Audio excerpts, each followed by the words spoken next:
Hi, everybody.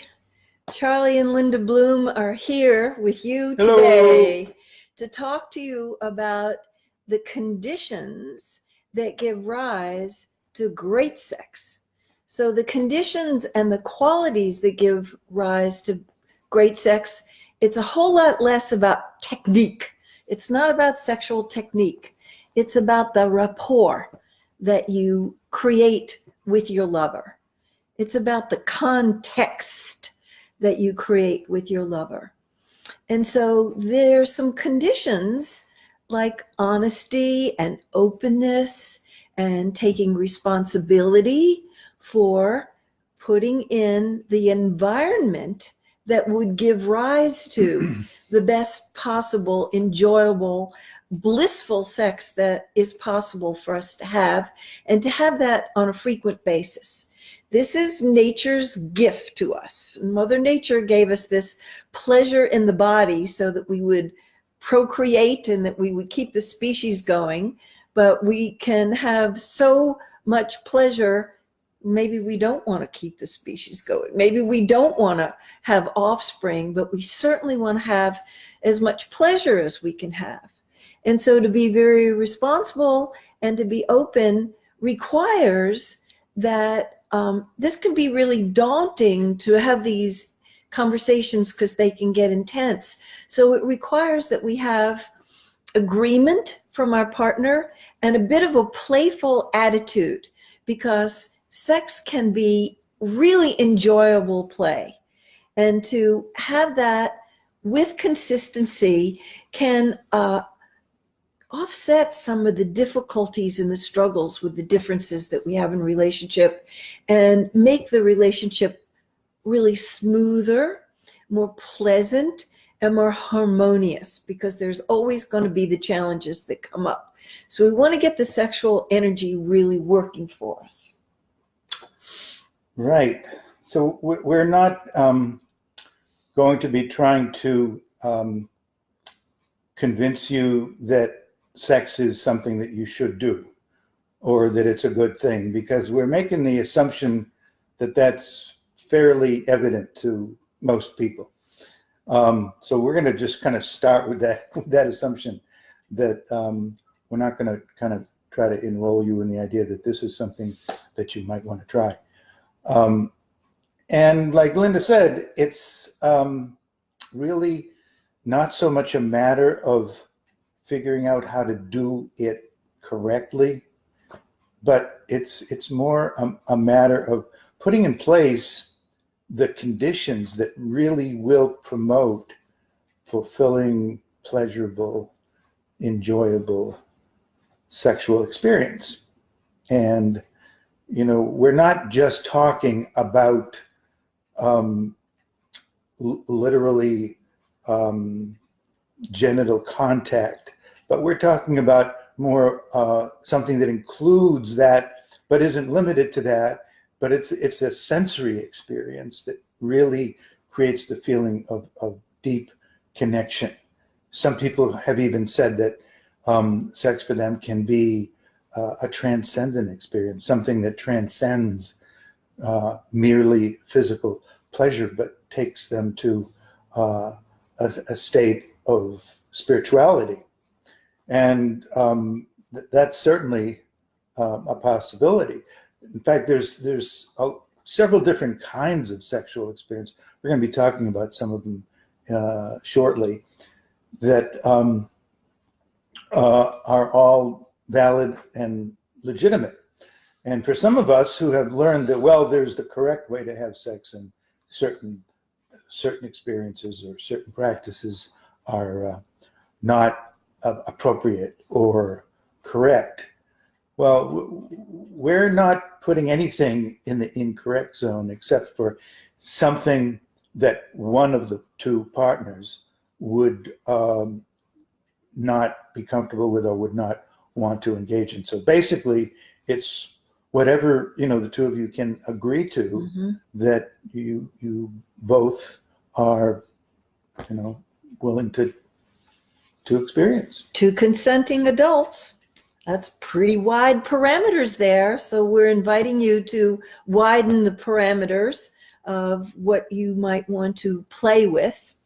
And you hear a lot in the media about the low desire person with a higher desire person and how that can create friction and conflict.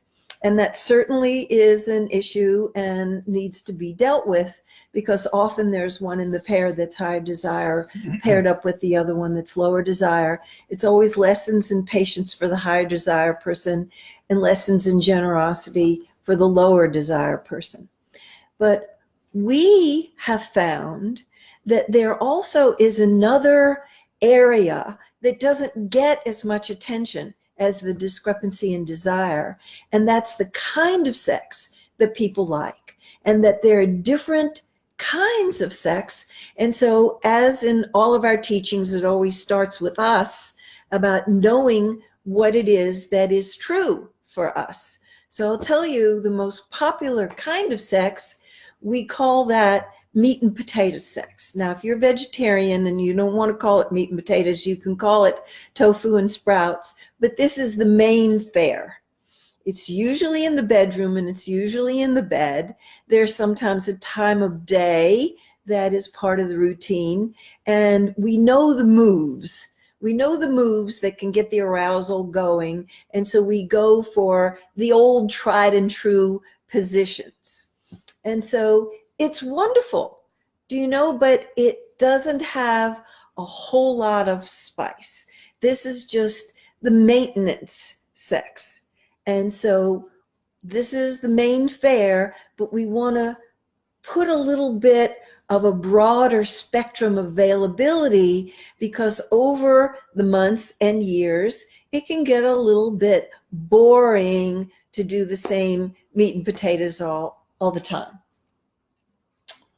Yeah, I just noticed while you were talking, I realized that these different kinds of sex that we're talking about, we're referring to them all as though they were food.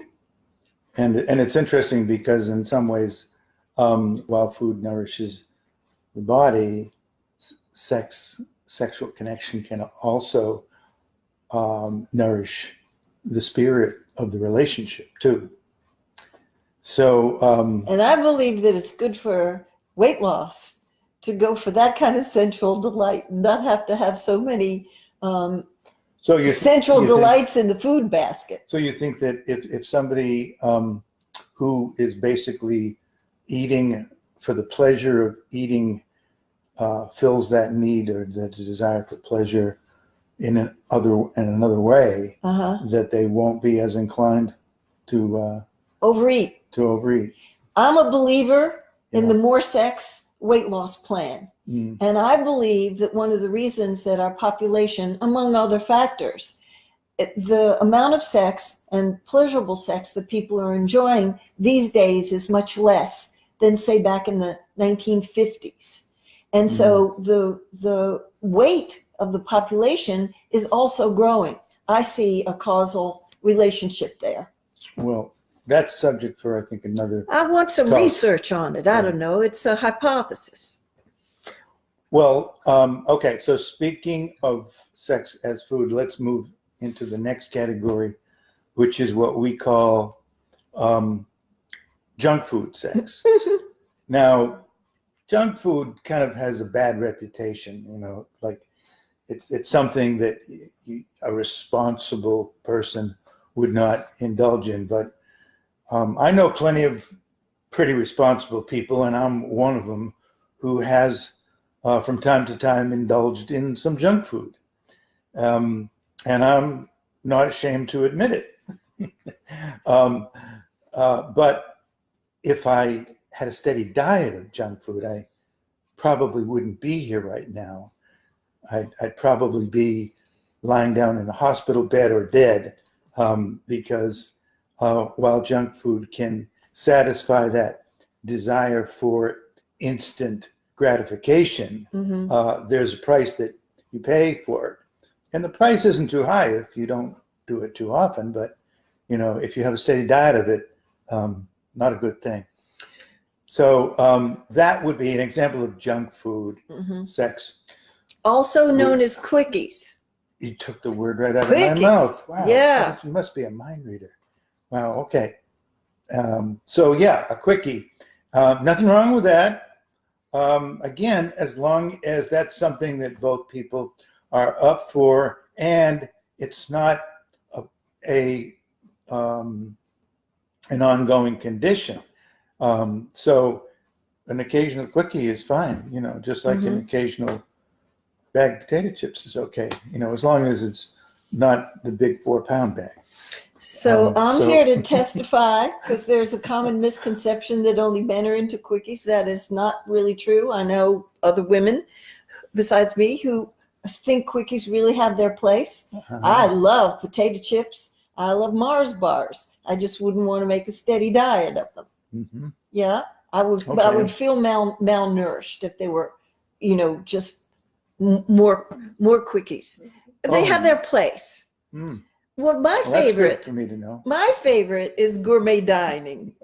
And I just really like to take time, hours, a whole afternoon, with massage, and maybe you listen to music, and maybe you have the scented candles, and you have the special sheets on the bed, and maybe we read poetry to each other, and it's soup to nuts. Do you know that there's so really, to speak. Yes, it's a lengthy process, and there's full presence and no distractions, no answering the phone, and no tech devices, and really it's just blissful to have an abundance of time.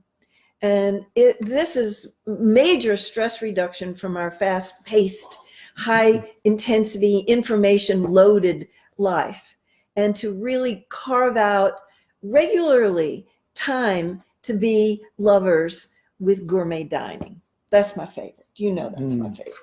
And how often should you have that kind of sex? Often. But every couple's on their own. More than once a day, you think? Well, that would be a little excessive for me. But every couple has to work out, more than just on your birthday, Mother's Day, and your anniversary. I would say more is better. Yeah. Okay. That's good to know. All right. So moving right along, the next category that we have is what we call hot chili pepper sex. And, hot chili peppers are spicy, and they're really spicy. And they're kind of edgy because, part of the attraction, I love spicy foods. Part of the attraction is that I like it spicy, but there's that line between, wow, this is hot. And then on the other side of that line is, man, too hot. And so, but that's kind of the pleasure of it, is getting to that edge and then playing that edge, whether you're playing it by dressing up in costumes, or, having you could actually bring some weapons or toys, sex toys. Yeah, right, whips and chains and things. To consenting adults. Some people are into that stuff. With a safe word. Yeah, safe word. That's if it gets too weird, you have something agreed upon beforehand that you can cool it down. Yeah, right away. But anyway, we're not saying that any of these are better than others. We're just using these as examples of some of the things that some of our friends have told us about. I want to give a couple more examples. Okay. A little. All right. Do we need to say anything else about? Yeah. Just a little tying up. Just a tying. Maybe with a. Oh, literally tying up. I thought you meant like tying up talk here. Yeah. No, I'm talking about people. Tying up, a little spanking, a little bondage. Just that edge, to be experimental. Maybe some costumes or role playing can add some spice. Yeah. Well, let me ask you this though: what happens if you've got one person who really is adventurous, but the other one is more conservative? There are couples like that. That's like the high desire with the low desire. That it's lessons in So stretching. who gets to win in that one? No, you have to work it out so that both of you get to win.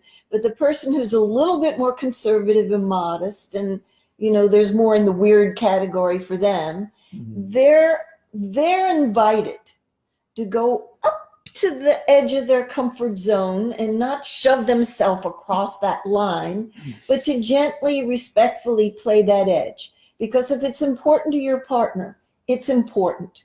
And for the person who has a real adventuresome spirit, they need to be patient and accepting and not judging and make the other person wrong if they're more conservative. But this is an edge that people can play, and they shouldn't give up too soon. So if you're somebody who feels like you want to bring in some toys or costumes or, a little spanking or something like that, and your fantasy life is rich, to go public with your prayer to your partner and tell them it means a lot to you and see whether they won't indulge you in play. Okay. And I know that we've got a limited time here. Actually, half an hour is not a lot of time to talk about, great sexual relationship.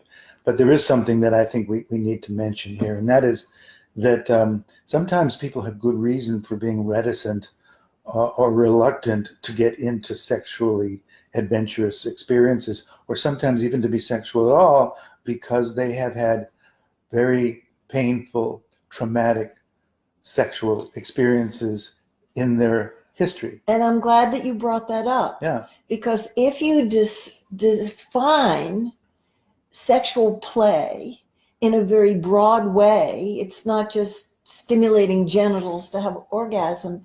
Then if some unpleasant memories come up, if some feelings of resistance because you have bad associations, fearful associations, unpleasant associations, if you can define that as part of the lovemaking, that's very intimate communication with the couple.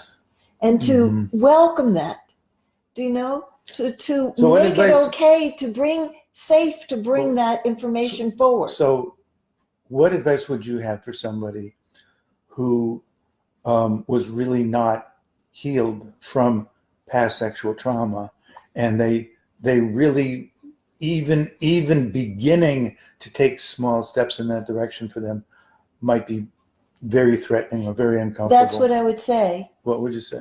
To break it down into tiny little pieces, really small steps. Some people have trouble even making love with the lights on. So a little less darkness, a little bit more light, and gradually to be able to do it. Some people won't bathe and shower together because they're so modest. To be willing to have dim light sometimes that in the bathtub. Modesty is a function of experiences that they've had in the past, and it's not just modesty. Right. It's actually protection from some anticipated fearful experience. So one of the things that I hear you saying that I think couples really need to be aware of is the importance of, if you're with a person with whom you're having a relationship that's more than just very, very superficial and transitory, then build that safety and trust. And part of the ways that you do that is you reveal some of the experiences that you've had, not necessarily go into detail, but just say, I am very, to let the other person know that I'm kind of sensitive around this because I've had some really, or I've had a really painful, difficult experience. And then to let that person know, this is what would help me if you could, be patient with me. That's or right. If you could take it slow, or I just want you to understand little small this steps. Because it's not that, I don't take it personally, but to have that kind of communication. And that is a cooperative plan, that it isn't just, a rigid, I'm not into that, or I'm not willing to even experiment with that, just to see how gently, respectfully you can play that edge. Right. Good. Okay, so the fifth kind of sex we call ambrosia. And ambrosia is the food and the nectar of the gods and goddesses. And so this is the tantric sexual experience, which emphasizes offering your pleasure to the divine, going into transcendent states with the added bliss of sexual connection. And so there's some wonderful Tantra teachers. If this interests you, you can find somebody who can coach you. There's some good books about Tantra, but it's about lengthening the experience, sometimes building the pleasure up to the point where it's intensely pleasurable, but you don't go over the edge to orgasm, that you allow yourself to calm down a little bit and settle down, and then build up to another peak and settle down again, and to prolong the experience so that you can go to the most ecstatic states.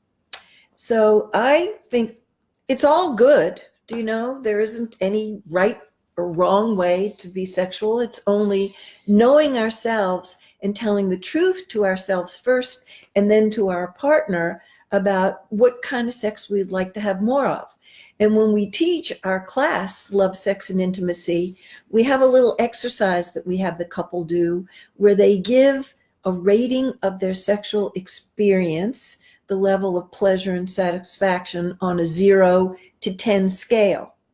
And it's important that both people come up with their number separate from each other, because if you tell your partner what your number is, it might influence the number that they score the relationship success in the sexual arena.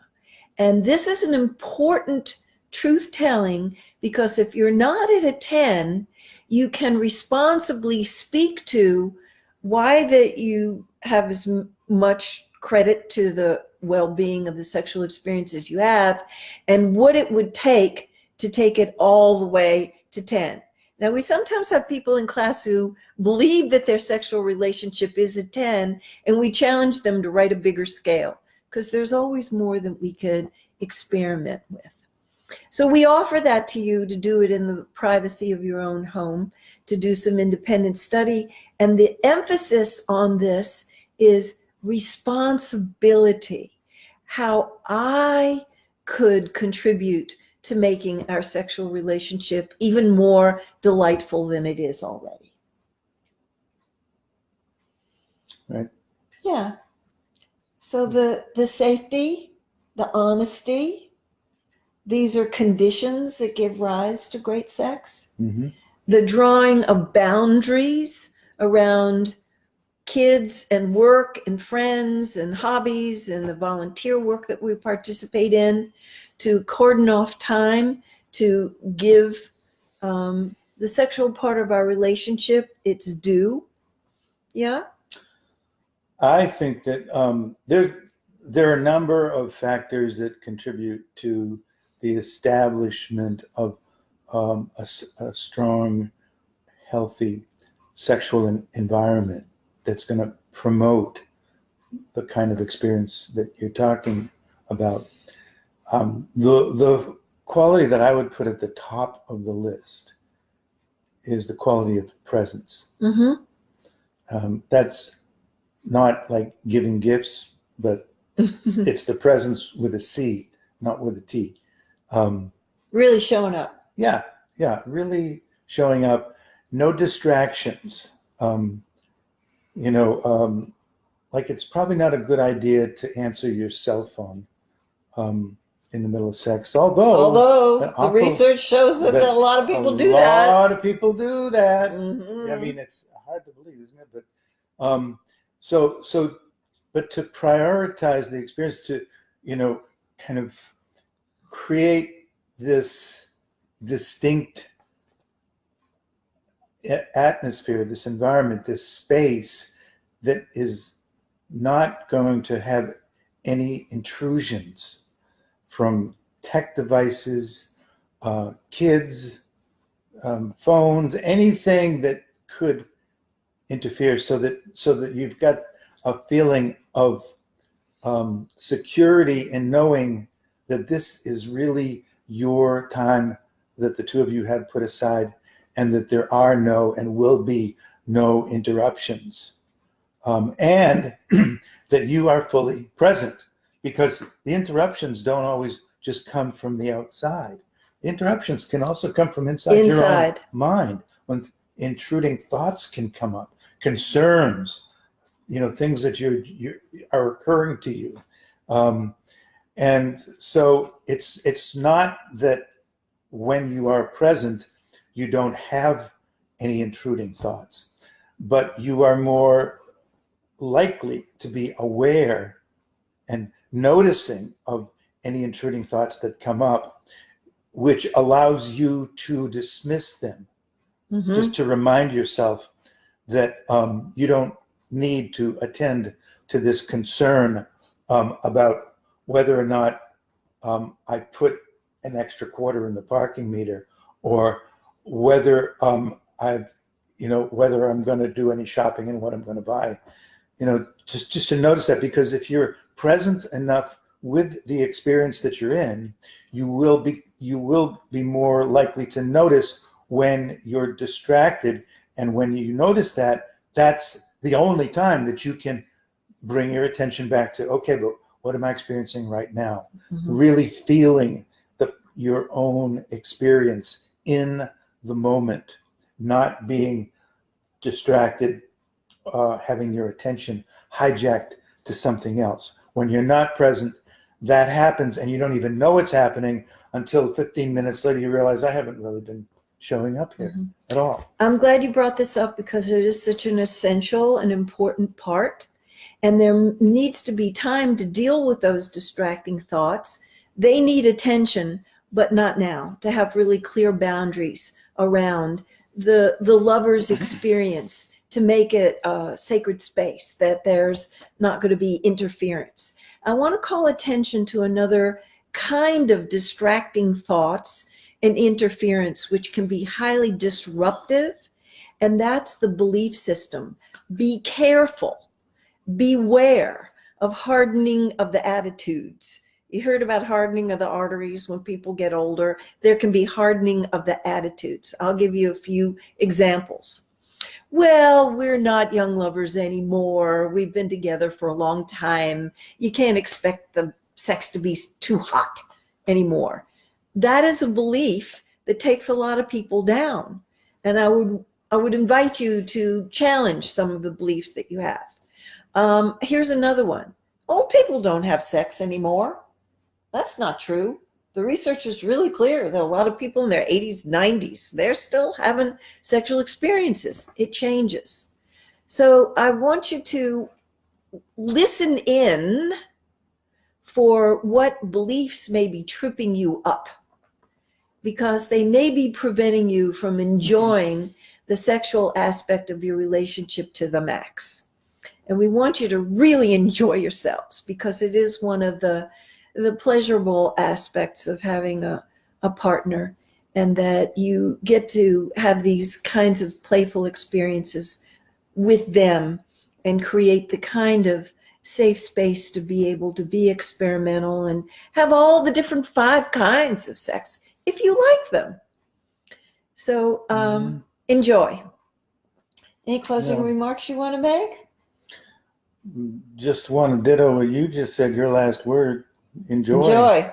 Yeah. Okay, next week we're not going to be with you, because we're flying to the East Coast and we're teaching at Kripalu. We're teaching Secrets of Great Relationships.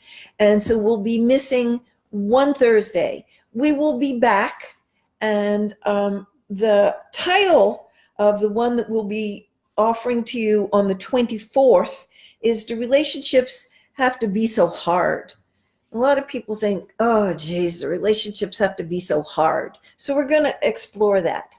And before we sign off, we just want to remind you, if you haven't gotten our free, valuable ebooks, that you go to our website, www.bloomwork.com, and you can get your Guide to Great Sex, The End to Arguing, and the 10 biggest things that we've learned since we got married. So we'll see you in a couple weeks. All the best. Adios.